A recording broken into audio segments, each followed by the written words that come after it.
Howdy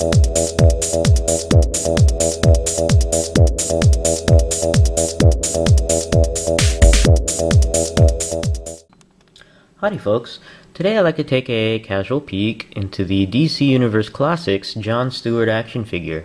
This figure is numbered 6 out of Wave 11, which is the Kilowog Collecting Connect figure for the wave. I found this figure at a Toys R Us just last week. It seems that after the Easter holiday, Toys R Us decided to stock Wave 11, which is great. This is about 4 months since I've seen anything new at the retail stores beyond Wave 10, which was the Walmart wave. And I only had one Wave 11 figure before this, and that was the Question figure. When I first started to get back into the action figure hobby, and I had ordered that online. And when I went to Toys R Us last week, I saw a whole set of Wave 11, which was wow, which was eye-opening for me. And I went ahead and took the opportunity. I didn't know what distribution-wise, if it was spotty or not.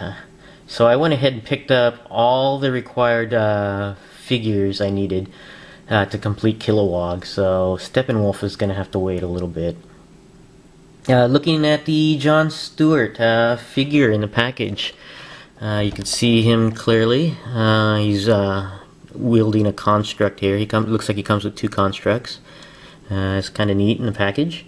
And down below you can see the left arm of Kilowog.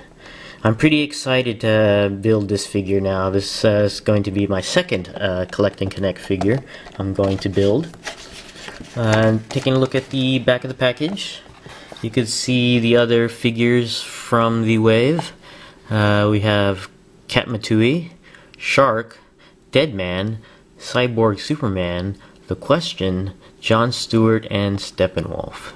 The 2 variants from this wave are Deadman. He has I guess a semi-translucent version, and Steppenwolf, which I believe this is the Superpowers version, and I guess the variant is the Kirby-inspired version. Over here you can take a look at the biography and statistics for John Stewart.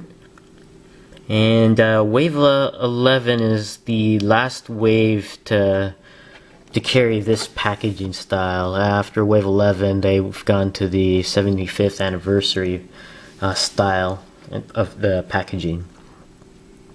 Let's go ahead and open up John Stewart, and we'll be right back. Okay, we're back, and John Stewart is out of the package. And the first thing we'll take a look at is the Collect and Connect piece, which is the left arm of Kilowog. And all I have to say is that this thing is huge. I can't wait to put Kilowog together just to see how big this guy is going to be. And I don't mean size-wise, I mean mass-wise, because just feeling this in my hands, it's actually pretty heavy.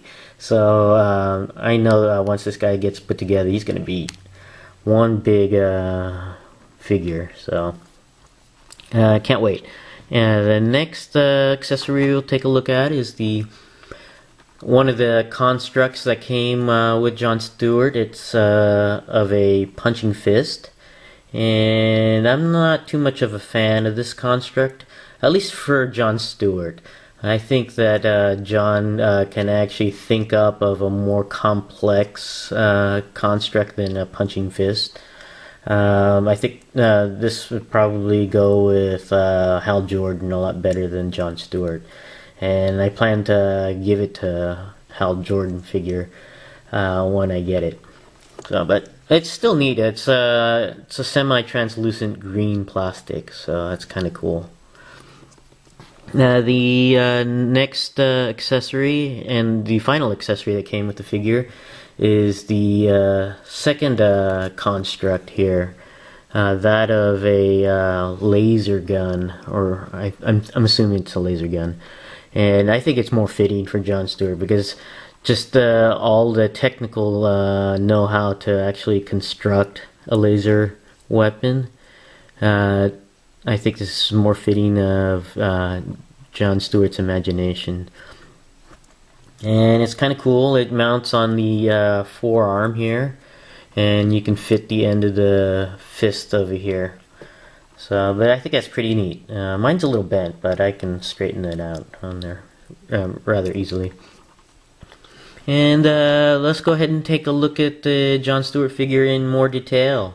I actually like it. He's got a stern look to his face. I think it's actually rather neat, actually. He's got a very short haircut. And it's a simple design, as most lantern figures are, costume-wise. And it's a standard DCU figure.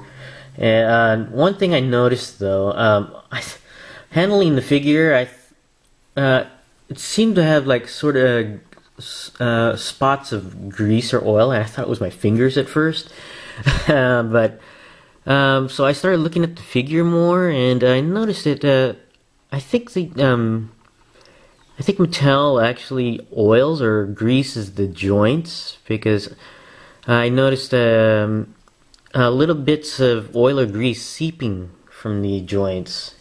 And if you twist it, I don't know if you can see it right here. It's actually rather wet at the waist joint here, which is the first time I've seen that with a DC Universe figure.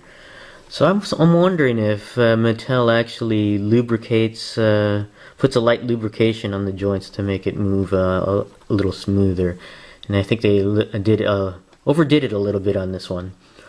But other than that, he's got his ring here. You see that?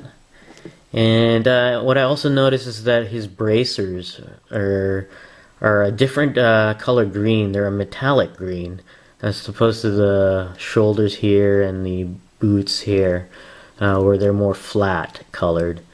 So, but it's I wish they had put the metallic color on the boots, but no, what can you do? But going over the articulation, the head goes all the way around and goes up and down a little bit, not too much. The arms go all the way around. They go out and in. The bend, oh, I forgot the swivel at the bicep, goes all the way around. And it does bend at the elbow and rotate at the wrist. The torso goes back and down, and it rotates all the way around on the waist. And it's standard DCU T hinge crotch for the legs. The legs go up, back down, a little bit to the back, and out to the side. The thighs rotate all the way around, and the knees bend, and the feet bend up and down. Overall, I like this figure. I think it's pretty neat to have 3 lantern figures in this wave. Well, actually green lantern figures, I should say. But it's mostly seems to be a lantern wave, which is rather neat. That's my casual peek into the John Stewart action figure. Thanks for watching, and I'll see you next time.